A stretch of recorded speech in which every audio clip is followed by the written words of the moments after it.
Okay, basic electricity part 2. First one, conductors. Materials and metals which readily allow passage for electric current to flow are known as conductors. Electric current in the passage അനുവദിക്കുന്ന മെറ്റീരിയൽസിനെയാണ് നമ്മൾ passage അല്ലെങ്കിൽ flow അനുവദിക്കുന്ന മെറ്റീരിയൽസിനെയാണ് നമ്മൾ conductors എന്ന് പറയുന്നത്. രണ്ടാമതായിട്ട് കണ്ടക്ടേഴ്സിൻ്റെ properties. അതിൽ ഫസ്റ്റ് വൺ, ഗുഡ് കണ്ടക്ടിവിറ്റി ഉണ്ടായിരിക്കണം. രണ്ടാമത്തെ point, low energy loss as ഹീറ്റായിട്ട് നഷ്ടപ്പെടുന്ന ഊർജം കുറവായിരിക്കണം. മൂന്നാമത്തെ point, low resistivity to reduce voltage drop and loss. Resistivity കുറവായിരിക്കണം, എന്നാലേ വോൾട്ടേജ് ഡ്രോപ്പും വോൾട്ടേജ് ലോസും ഒക്കെ കുറവായിരിക്കുള്ളൂ. നാലാമത്തെ point, increase in resistance with temperature must be low. Temperature increase ചെയ്യുന്നതിനനുസരിച്ചിട്ടുള്ള റെസിസ്റ്റൻസ് ഇൻക്രീസ് ചെയ്യുന്നത് കുറവായിരിക്കണം. പിന്നെ ലാസ്റ്റ്, ഡക്റ്റിലിറ്റി ആൻഡ് സോൾഡറബിലിറ്റി. ഇനി ക്ലാസിഫിക്കേഷൻ ഓഫ് കണ്ടക്ടേഴ്സ്. അപ്പോൾ ബോക്സിൽ നമ്മൾ കൊടുത്തിട്ടുണ്ട്. First one metallic conductors, second one electrolyte conductors, third one gaseous conductors. ഓരോന്നിനും എക്സാമ്പിൾ ഓർത്തിരിക്കുക. Metallic conductors, they are the best conductors, ഏറ്റവും നല്ല കണ്ടക്ടേഴ്സ് ആണ്.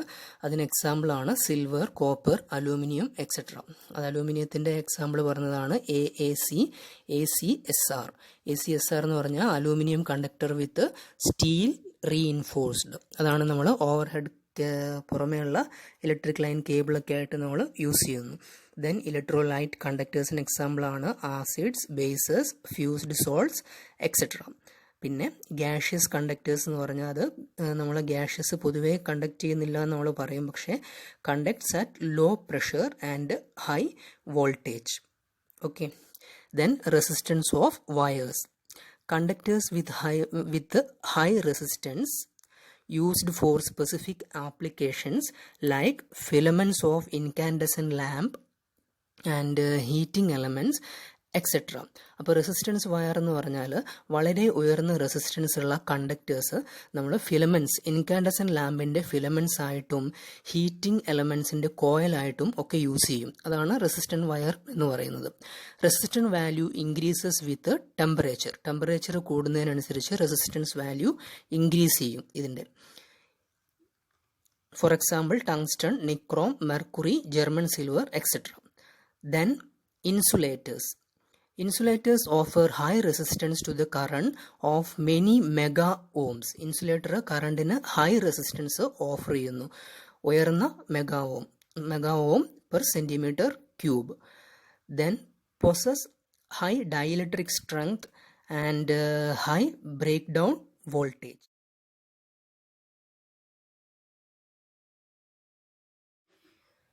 Properties of insulators. First one, high specific resistance എന്താണെന്ന് നമ്മൾ പഠിച്ചു, resistivity. Then second one, good dielectric strength, that is high break down voltage കൂടുതലായിരിക്കണം. It is expressed in kilo volt per millimetre. നല്ല ഉയർന്ന break down voltage ആയിരിക്കും. അടുത്തതായിട്ട് good mechanical strength in tension or compression. Okay, next point, the insulating properties should not change much with rise in temperature. Temperature കൂടുന്നതിനനുസരിച്ച് insulating property change ആവാൻ പാടില്ല. അടുത്തതായിട്ട് non absorption of moisture when exposed to damp atmospheric കണ്ടീഷനുമായിട്ടും expose ചെയ്യുന്ന സമയത്ത് moisture absorb ചെയ്യാൻ പാടില്ല. ഇത്രയുമാണ് പ്രോപ്പർട്ടീസ് ഓഫ് ഇൻസുലേറ്റേഴ്സ്. ഇനി അതിൻ്റെ ക്ലാസിഫിക്കേഷൻ എന്താണെന്ന് നമുക്ക് നോക്കാം. ഇവിടെയും മൂന്നായിട്ടാണ്, gaseous, liquid and solid insulators. ആദ്യമായിട്ട് ഗാഷ്യസ് ഇൻസുലേറ്റേഴ്സിന് example air, hydrogen, nitrogen, inert gas etcetera. Then liquid ഇൻസുലേറ്റേഴ്സിന് എക്സാമ്പിളാണ് mineral oil, transformer oil, synthetic oils, resins etcetera.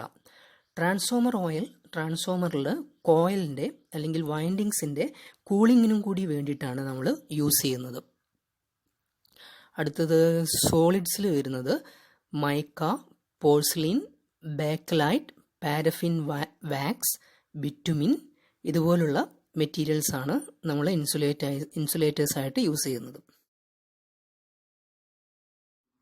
ഇനി റെസിസ്റ്റൻസിൻ്റെ കണക്ഷൻസിനെ പറ്റിയിട്ടാണ് നമ്മൾ പഠിക്കാൻ പോകുന്നത്. ഇത് വളരെ ഇമ്പോർട്ടൻ്റ് ആയിട്ടുള്ള ഒരു ഭാഗമാണ്. രണ്ട് ടൈപ്പായിട്ടാണ് നമ്മൾ റെസിസ്റ്റൻസ് സർക്യൂട്ടിൽ കണക്ട് ചെയ്യുന്നത്. Series connection and parallel connection. First one series കണക്ഷനാണ് പറയുന്നത്. നോക്കാം, സീരീസ് കണക്ഷൻ നമ്മൾ കണക്ട് ചെയ്യുന്ന സമയത്ത് ടോട്ടൽ റെസിസ്റ്റൻസ് എന്ന് പറയുന്നത് ഇൻഡിവിജ്വൽ റെസിസ്റ്റൻസിൻ്റെ സം ആയിരിക്കും. അതായത് total resistance is equal to sum of all resistance. Okay, R എന്ന് പറഞ്ഞാൽ total resistance is equal to R1 plus R2 plus നമ്മൾ എത്ര റെസിസ്റ്റൻസ് കണക്ട് ചെയ്തിട്ടുണ്ടോ അത്രയും റെസിസ്റ്റൻസ്. രണ്ടാമത്തെ point, in a series connection the end of the first load is connected to beginning of the second load. അതായത് series connection എന്ന് പറഞ്ഞാൽ end to end connection ആണ്. First ലോഡിൻ്റെ എൻഡ് രണ്ടാമത്തെ ലോഡിൻ്റെ ഫസ്റ്റ് ഭാഗത്തോട് നമ്മൾ കണക്ട് ചെയ്തിരിക്കും. മൂന്നാമത്തെ point, same current flows through all loads. Series കണക്ഷനിൽ എല്ലാ റെസിസ്റ്റൻസിലൂടെയും സെയിം കറണ്ട് ആയിരിക്കും ഫ്ലോ ചെയ്യുക. I is equal to I1 is equal to I2 is equal to etcetera. എത്ര എണ്ണം ഉണ്ടോ അതിലൂടെയൊക്കെ സർക്യൂട്ടിലൂടെ പാസ് ചെയ്യുന്ന കറണ്ട് തന്നെയായിരിക്കും എല്ലാത്തിലൂടെയും പാസ് ചെയ്യുക. ഇനി the voltage across each load is or each resistance is proportional to resistance of the load.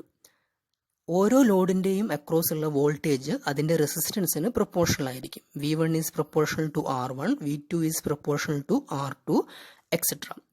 Then the sum of the voltage across each load is equal to applied voltage.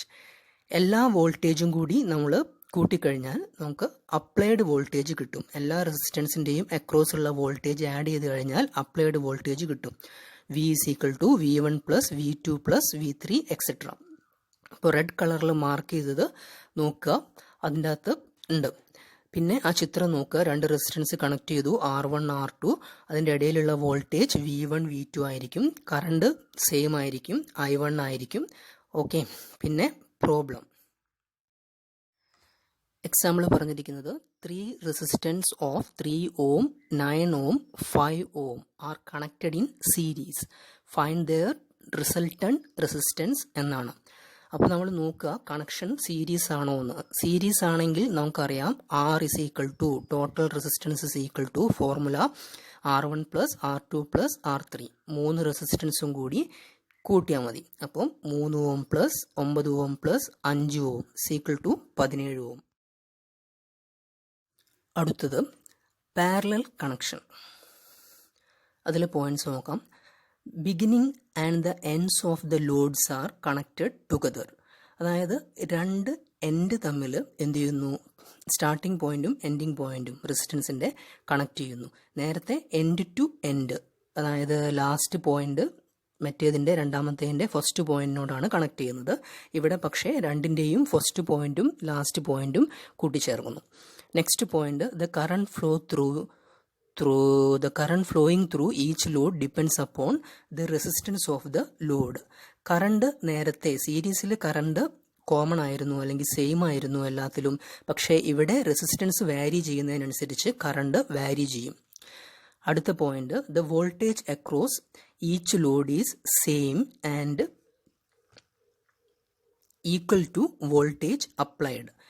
എല്ലാ ലോഡിൻ്റെ എല്ലാ റെസിസ്റ്റൻസിൻ്റെയും ഇടയിലുള്ള voltage same ആണ്, അത് applied വോൾട്ടേജിന് equal ആയിരിക്കും. Okay, അപ്പോൾ ഇവിടെ വോൾട്ടേജ് സെയിം ആണ്, സീരീസിൽ കറണ്ട് ആയിരുന്നു same. Total resistance is always smaller than smallest resistance in the circuit. ആകെയുള്ള റെസിസ്റ്റൻസ് എന്ന് പറഞ്ഞാൽ ആ സർക്യൂട്ടിലുള്ള ഏറ്റവും ചെറിയ റെസിസ്റ്റൻസിൻ്റെ വാല്യൂവിനേക്കാൾ കുറവായിരിക്കും. സീരീസ് കണക്ഷനിലാണെങ്കിൽ അത് ഏറ്റവും വലിയ റെസിസ്റ്റൻസിൻ്റെ വാല്യൂവിനേക്കാൾ കൂടുതലായിരിക്കും. ഇനി reciprocal of the total resistance is equal to sum of the reciprocal of all resistance in the circuit. അതായത് ഇൻഡിവിജ്വൽ റെസിസ്റ്റൻസിൻ്റെ റെസിപ്രോക്കൽ എടുത്തിട്ട് ആഡ് ചെയ്താൽ ടോട്ടൽ റെസിസ്റ്റൻസിൻ്റെ റെസിപ്രോക്കൽ നമുക്ക് കിട്ടും. അപ്പോൾ ഇത്രയും പോയിന്റ്സ് ഓർത്തിരിക്കുക. അത് റെഡ് കളറിൽ ബോക്സിൽ മാർക്ക് ചെയ്ത് വെച്ചിട്ടുണ്ട്, അത് പഠിച്ചാൽ മതി. I = I1 + I2 എക്സെട്ര ആയിരിക്കും. അതായത് I വ്യത്യസ്തമായിരിക്കും, അത് നമ്മൾ ആഡ് ചെയ്താൽ ടോട്ടലായി കിട്ടും. V കോമൺ ആയിരിക്കും. V = V1 V2 V3 etcetera. എത്ര എണ്ണം ഉണ്ടോ അത്രയും.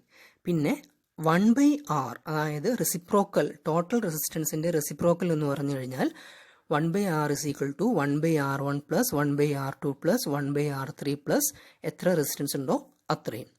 അപ്പോൾ ആ ഫോർമുലകളൊക്കെ പഠിക്കുക. മുൻപുള്ളതും ചോപ്പിൽ മാർക്ക് ചെയ്തതൊക്കെ പഠിക്കാം. ചിത്രം നോക്കുക, അതിലെങ്ങനെയാണ് കണക്ട് ചെയ്തിരിക്കുന്നത്. R1 R2 കണക്ട് ചെയ്തത് രണ്ടിൻ്റെയും ഒരു എൻഡ് ഒരു പോയിന്റിൽ, മറ്റേ എൻഡ് മറ്റേ പോയിന്റിൽ കണക്ട് ചെയ്തിരിക്കുന്നു. കറണ്ട് വന്നിട്ട് I1 I2 എന്ന് പറഞ്ഞിട്ട് സ്പ്ലിറ്റ് ചെയ്യുന്നു. വോൾട്ടേജ് സെയിം ആയിരിക്കും എല്ലാ റെസിസ്റ്റൻസിന് അക്രോസും. ഇനി ഒരു പ്രോബ്ലവും കൊടുത്തിട്ടുണ്ട്. 2 resistance of 4 ohms and 6 ohms are connected in parallel. Determine the total resistance. അപ്പോൾ നമ്മൾ നോക്കേണ്ടത് ഇങ്ങനത്തെ പ്രോബ്ലം വരുമ്പം സീരീസ് ആണോ പാരലൽ ആണോ എന്നാണ്. സീരീസ് ആണെങ്കിൽ നമുക്കറിയാം, ജസ്റ്റ് ആഡ് ചെയ്താൽ മതി R1 + R2. ഇത് പാരലൽ ആണ്. അപ്പോൾ ഫോർമുല എന്താണ്? 1/R = 1/R1 + 1/R2 ആണ് പാരലൽ കണക്ഷൻ. അപ്പോൾ അതിൽ R1ഉം R2ഉം കൊടുത്തിട്ട് 1/R ആദ്യം കണ്ടുപിടിക്കാം. അപ്പോൾ 10/24 = 24 എന്ന് നമുക്ക് കിട്ടി. അപ്പോൾ 10/24 ഓക്കെ, 10/24 കിട്ടുന്നത് 1/R = R1ൻ്റെ സ്ഥാനത്ത് 1/4 കൊടുക്കുക, പ്ലസ് 1/6 കൊടുക്കുക. R2ൻ്റെ സ്ഥാനത്ത് 6, 1/6. അപ്പോൾ നമുക്ക് 10/24 കിട്ടും. അതിന് നമ്മൾ റെസിപ്രോക്കൽ തല തിരിച്ചിട്ട് കഴിഞ്ഞാൽ നമുക്ക് 6 കിട്ടും. 1/R ആണ് 10/24. അപ്പോൾ R = 24/10 = 2.4 ohm ആണ് ആൻസർ. 1/Rൻ്റെ റെസിപ്രോക്കലാണ് R. അപ്പോൾ 24/10 എന്ന് വരും, എന്ന് വെച്ചാൽ 2.4 ohm.